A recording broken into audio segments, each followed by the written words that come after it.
E aí, pessoal, hoje o assunto é daqueles que a gente precisa parar um pouquinho para prestar atenção: a saúde da nossa pele. O Dezembro Laranja chegou trazendo um alerta super importante sobre a prevenção do câncer de pele, o tipo mais comum no Brasil.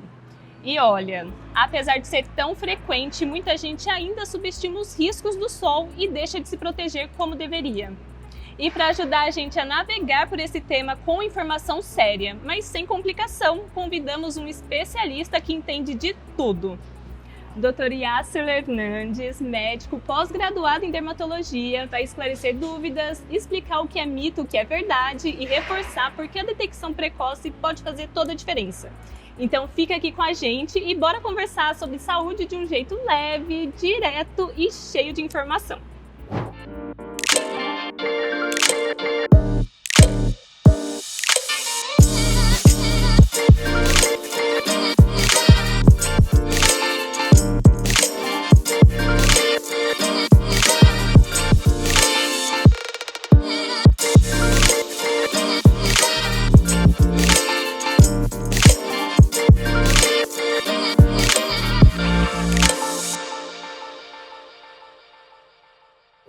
O que é o Dezembro Laranja e qual o principal objetivo dessa conscientização? Bom, o Dezembro Laranja é uma campanha de conscientização da Sociedade Brasileira de Dermatologia para o combate e a prevenção ao câncer de pele.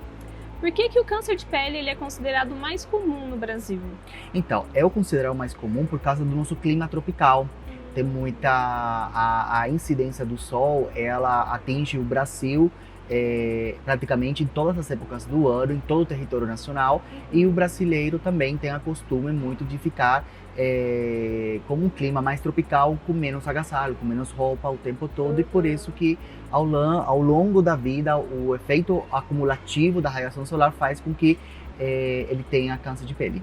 Quais são os principais sinais de alerta que a gente precisa ter em relação ao câncer de pele? Então, o primeiro, para ter um sinal de alerta, as pessoas precisamos conhecer a nossa pele, conhecer o nosso corpo. É muito importante realizar o autoexame de pele, tá? Mas quais são aquelas queixas? É uma ferida que não cicatriza, uma pinta que ela começou a sangrar, começou a coçar, começou a mudar as características dela.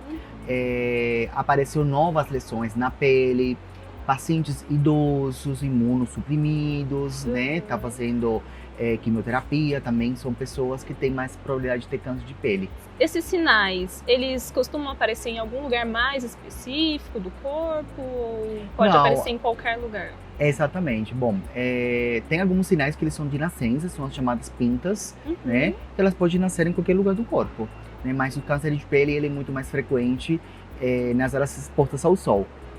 Cabeça, orelha, pescoço, colo, nos braços, nas pernas, que são as áreas que ficam geralmente desprotegidas de roupas. Existe um horário específico que a gente fique, sei lá, talvez imune a esses riscos, né, da exposição ao sol, ou isso é um mito, por exemplo? Não é um mito. Tem um horário que é mais recomendado para realizar a exposição ao sol, que é antes das 10 horas da manhã e depois das 16 horas da tarde. Porém, é importante realizar o uso do protetor solar, porque mesmo que seja um período do dia que tem menos incidência do sol, os raios ultravioletas estão chegando hacia a Terra e pelo menos por esse curto período de tempo já é suficiente para ter uma radiação acumulativa e provocar o câncer de pele. Tempo de exposição mínimo ou máximo que a gente possa ficar exposto ao sol? Ou... Não tem risco mínimo. Já falei anteriormente que mesmo curtos períodos de tempo, todos os dias ao longo da vida, é capaz de acumular aí efeitos da radiação solar na nossa pele. Além do protetor solar, quais outros hábitos ajudam a prevenir o câncer de pele? Então, o protetor solar é o número 1 que a gente tem que utilizar nas áreas expostas ao sol. Não necessita utilizar protetor solar, por exemplo, na barriga, porque a gente sempre anda de blusa, de camisa, né? Nas áreas expostas ao sol. Rosto, orelhas é muito importante. As pessoas esquecem de colocar o protetor solar nas orelhas. E é uma área de muito câncer de pele, de muito frequente ter câncer de pele nas orelhas. Então, rosto, orelha, pescoço, colo, nos braços e nas pernas se tiver um short ou pouca roupa nas pernas. Mas também é muito importante saber que o protetor solar ele tem que ser utilizado também nos pacientes carecas. Os homens se esquecem, né, do couro cabeludo quando está sem pelos, né? A calvície pode ter efeitos aí da radiação solar. E você me falou quais outros métodos, né? Isso. Uso de chapéu, boné e roupas com protetor da radiação ultravioleta. Essas roupas, elas funcionam mesmo? Funciona sim, elas são capazes de repelir a radiação ultravioleta e muitas delas absorvem também a radiação ultravioleta. Como saber quando uma roupa ela é específica, né, ou não? Ela tem que estar informada na etiqueta na hora de comprar, porque a simple vista assim não dá para saber. O protetor solar, ele precisa ser usado em dias nublados? Precisa. Até 80% da radiação solar penetra pelas nuvens. Então, mesmo estando nublado, você precisa fazer uso do protetor solar até para ficar dentro de casa. Até dentro de casa? Até dentro de casa. Se os raios ultravioletas penetram pelas nuvens, imagina, não vai penetrar pela janela da tua casa? Olha só! Qual a diferença entre os fatores de proteção e qual que é o mais indicado para a população em geral? Temos, hoje em dia, vários tipos de protetor solar. Temos o protetor solar físico, protetor solar químico, protetor solar oral e também o número de proteção, tá? Que é o chamado fator de proteção. O recomendado é acima de 30, tá? Mas uma vez ao dia não é suficiente. Você tem que fazer a reaplicação ao longo do dia. Eu já ouvi pessoas falando que quem tem mais melanina na pele não precisa de protetor solar. Isso é um mito ou é verdade? Isso é um mito, né? A gente sabe que pessoas de pele clara têm mais chances de ter câncer de pele e lesões provocadas pela radiação solar. Porém, as pessoas de fototipos maiores, né, os negros, fototipo 3, 4, 5, 6, elas precisam utilizar protetor solar sim, porque ela tem uma proteção natural que é a melanina, porém não é suficiente. Quais grupos de pessoas têm maior risco de desenvolver câncer de pele e por quê? Então, pessoas que trabalham no dia a dia no sol, que ficam se expondo ao sol constantemente, pessoas que moram em áreas de litoral, idosos, pessoas imunocomprometidas, têm maior risco de ter câncer de pele. Existem tipos de câncer de pele ou existe um só?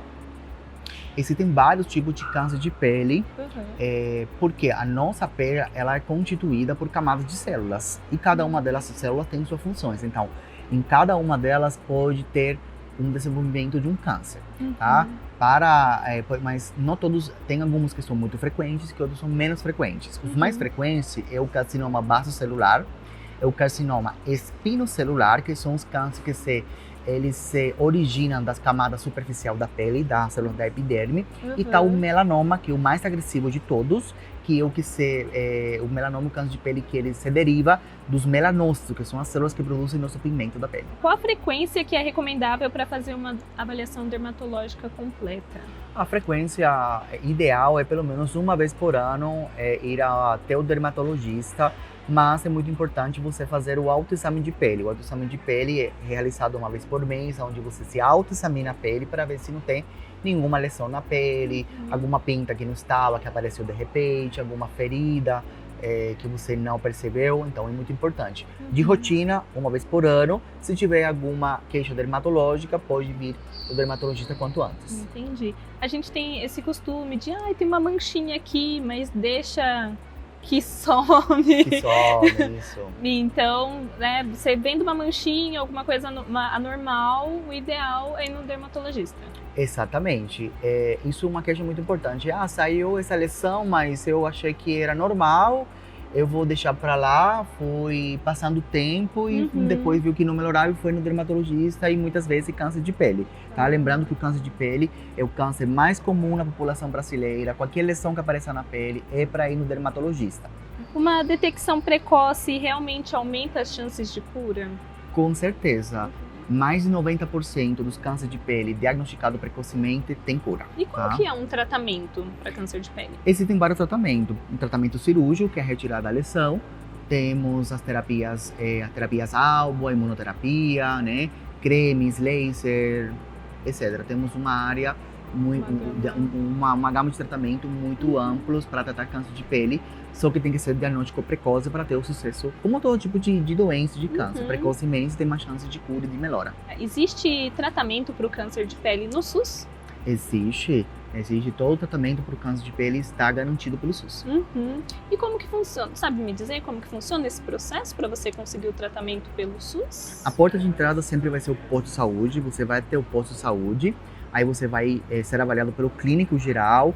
Ele suspeitando alguma lesão na sua pele, ele vai encaminhar para o dermatologista, vai ser agendado pelo dermatologista do SUS e ele vai decidir daí para frente o que vai ser feito. Provavelmente sempre se realiza a biópsia da pele, da lesão, tira a biópsia da lesão, vai para anatomopatológico. Com o diagnóstico ele vai ser encaminhado para o especialista de oncodermato. Por que você acha que ainda existe uma resistência ao uso de protetor solar por parte da população? Isso mudou muito com o tempo, porque hoje em dia se vê bastante, né, pessoas utilizando na praia, em casa, o protetor solar, mas ainda assim é uma falta de informação muito grande, ainda não tem essa consciência de realizar protetor solar, essas campanhas de conscientização do uso do protetor solar, né, a falta de conhecimento sobre isso é um fator. Outro fator importante é o custo, né, elevado dos protetores solares. Tem protetor solar hoje em dia com um custo-benefício bastante bom, mas às vezes a cosmética não é muito agradável e as pessoas ficam reclamando, ardência nos olhos, que não se adapta a esse toque com a pele. Então esse pode ser um dos fatores hoje em dia. Existe risco ao fazer bronzeamento artificial ou o uso de bronzeadores? Bom, pois sim, né? O bronzeamento artificial, risco elevadíssimo para câncer de pele, inclusive ele é ilegal no nosso país, tá? A gente sabe que tem as clínicas de bronzeamento, que elas divulgam nas redes sociais, né? Mas ela não é legalizada no Brasil por causa dos riscos graves que ela tem na pele, desenvolvimento de câncer de pele. Nossa, e o uso do bronzeador, esse mesmo que a gente passa na praia, assim, existe algum risco também? Sim, porque ele vai aumentar a penetração, né, da radiação ultravioleta. O ideal, hoje em dia temos muita tecnologia, fazer o autobronzeamento, tem produtos que você coloca na pele e ele autobronzeia no longo do dia, sem necessidade da exposição solar direto, ou utilizar bronzeador solar junto com bloqueador, entendeu? Então você tem um efeito menor desse bronzeador. Entendi. Então, assim, você quer ficar bronzeado, então existe uma combinação ali que ameniza um pouco os efeitos. Os efeitos, ou você pode utilizar um autobronzeador e você aplica na pele de manhã quando você vai trabalhar, no dia, e quando você volta 24 horas já estava bronzeado. Você não teve o risco de se expor ao sol. Qual o principal recado que você deixaria para quem ainda subestima a importância da prevenção do câncer de pele? Bom, vamos lá. O câncer de pele é o câncer mais frequente da população brasileira. Ele é 100% diagnóstico precoce, tá? Você precisa realizar o autoexame de pele pelo menos uma vez por mês. Você precisa de frequentar pelo menos uma vez por ano com seu dermatologista, ou quando aparecer alguma lesão na tua pele, você procure seu dermatologista para realizar o exame físico, e a dermatoscopia é fundamental para o diagnóstico precoce de câncer de pele. E o uso de protetor solar mesmo, estando nublado, dentro de casa, é fundamental. Obrigada, doutor, pela conversa tão esclarecedora e obrigada a você que acompanhou a gente até aqui. Até a próxima!